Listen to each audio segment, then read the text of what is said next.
তাক লৈ আহা, তেখেতক সন্মুখত লৈ আহা। আৰম্ভণিৰ পৰা বেয়াকে কমেণ্ট কৰি আছে, মই চাইছোঁ। কমিটিৰ এজন সদস্যৰ বাবে বেলেগক মই বেয়া ক'ব নোৱাৰোঁ কেতিয়াও।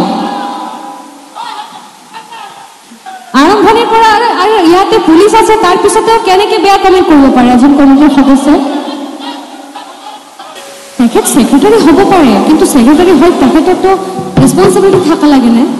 মই আৰম্ভণিৰ পৰা চাই আছোঁ, কিয় হ'ব এনেকুৱা?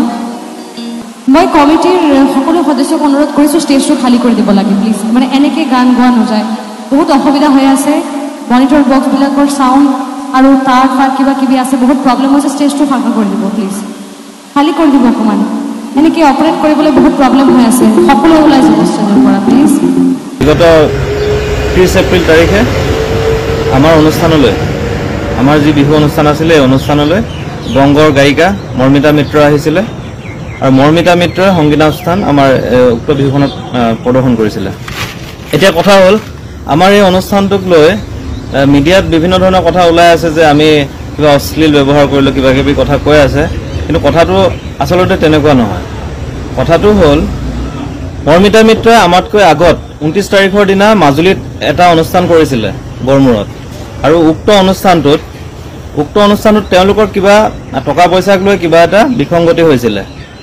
মানে কৈছিলে যে মৰ্মিতা মিত্ৰৰ যিজন মেনেজাৰ জোন দাস, তেখেতে আমাক ফোন কৰি জনাইছিলে যে তাত টকা পইচা দিয়াও হোৱা নাই। গতিকে 30 তাৰিখৰ দুপৰীয়া 3মান বজাত তেখেতে আমালৈ ফোন কৰিছিলে।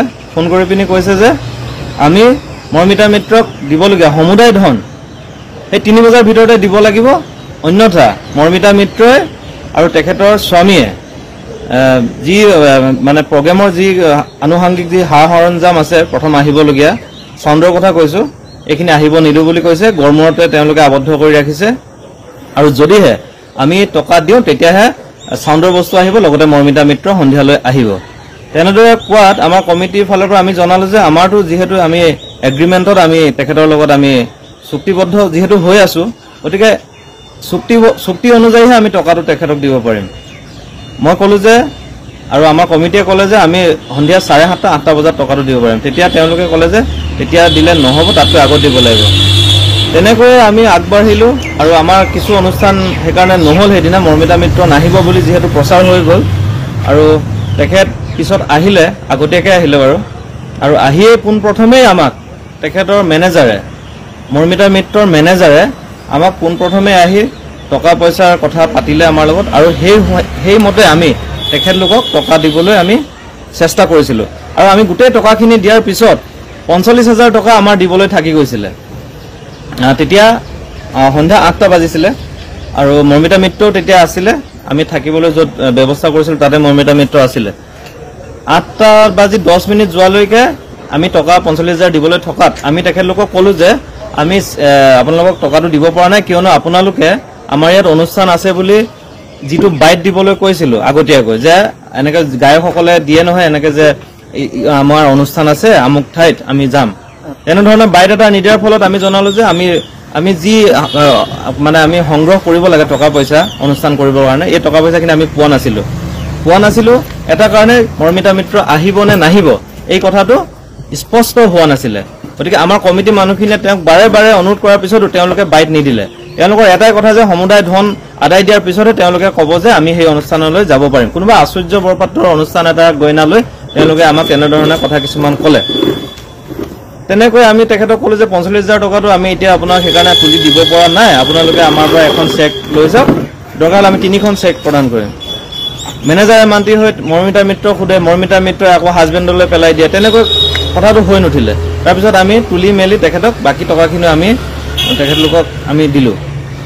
তেখেতলোকক আমি টকাখিনি দিয়াৰ পিছত আকৌ তেখেতলোকৰ আৰম্ভ হ'ল অনুষ্ঠানৰ কথাটো। অনুষ্ঠানত তেখেতলোকে গৈ পোনপ্ৰথমে কিবা শকত দুজনীমান বাউন্সাৰ লৈ আহিছে, যিটো অসমীয়া যিটো সংস্কৃতিত নপৰে, তাৰমানে কাষত বাউন্সাৰ দুজনী লৈ আহিছে, গোটেই ৰাইজক গতিয়াই মেলি উঠিছে ষ্টেজত। তাৰপিছত ষ্টেজৰ ওপৰত তেখেতৰ স্বামী যিজন স্বামী গৈ কোনো কথা নাই বতৰা নাই, মৰ্মিতা মিত্ৰ একদম কাষতে গৈ মানে জিন্সৰ চাৰ্ট জিন্স জোতা পিন্ধি আপোনাৰ ঠেঙৰ ওপৰত ঠেং তুলি তেখেতে বহি লৈছে। আৰু এই কথাখিনি আমাৰ ডেফিনেটলি আমাৰ কমিটিৰ মানুহ ক্ষুব্ধ হৈছে, আৰু তাকে লৈ দুই এটা কথা বতৰা তেওঁলোকক আমি নোকোৱাও নহয়।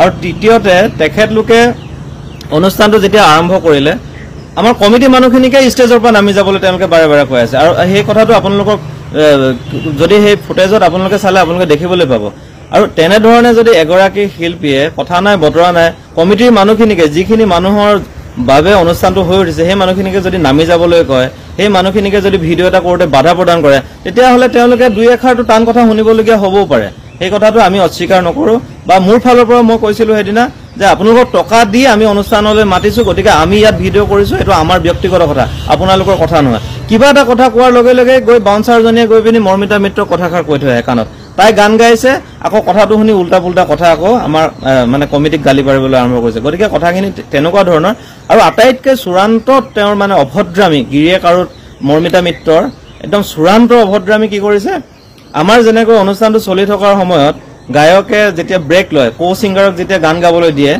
মৰ্মিতা মিত্ৰই 11:30 বজাত অনুষ্ঠানত উঠি 1:10 অনুষ্ঠানৰ পৰা নামি গুচি গৈছে আৰু তেওঁ এবাৰো কমিটিক জনোৱা নাই আৰু আমাৰ মুখ্য উপদেষ্টা আমাৰ পিছফালে আছে হৰেন্দ্ৰ সিংহা ডাঙৰীয়াই এংকৰৰ দায়িত্ব পালন কৰি আছিলে অন্ততঃ তেখেতকো এবাৰো নজনালে যে তেখেতে আকৌ এবাৰ যে মঞ্চলৈ নাহে একদম মানে সেই মোটামুটি 1.5 ঘণ্টামান 2 ঘণ্টা মানে নহ'ল আৰু 1.5 ঘণ্টা 2 ঘণ্টাৰ ভিতৰত অনুষ্ঠানটো কৰি তেখেতে নামি গুচি গ'ল কো ছিংগাৰজনক দায়িত্ব দিয়ে আৰু ইমান এটা অৰাজক পৰিৱেশৰ মাজত কমিটিখনক এৰি থৈ তেওঁ গুচি যাব নালাগে আচলতে আমি এইটোৱে ক'ব বিচাৰিছোঁ মৰ্মিতা মিত্ৰই এই মিডিয়াৰ মানুহ লৈ আহি কি কৰিব বিচাৰিছে আমি নাজানো কিন্তু আমি জ্ঞাতই নহয় যে মিডিয়াৰ মানুহ তাত আছে গতিকে সম্পূৰ্ণ ফুটেজখিনি যদি চোৱা যায় তেতিয়া গম পাব তাত কি হৈছিলে আচলতে আৰু আমি আমাৰ সোণাৰী চাপৰি সন্মিলিত ৰঙালী বিহুৰ পৰা এটাই আহ্বান জনাবলৈ বিচাৰিছোঁ সমূহ অসমৰ যিসকল বিহু অনুষ্ঠিত কৰা সমিতি আছে তেওঁলোকক মানে অনুৰোধ কৰিব বিচাৰিছোঁ যাতে এই মৰ্মিতা মিত্ৰ নামৰ এই বংগৰ যিগৰাকী বেপাৰী গায়িকা এইগৰাকী যাতে কোনো কাৰণতে ভৱিষ্যতে অনাগত দিনত যাতে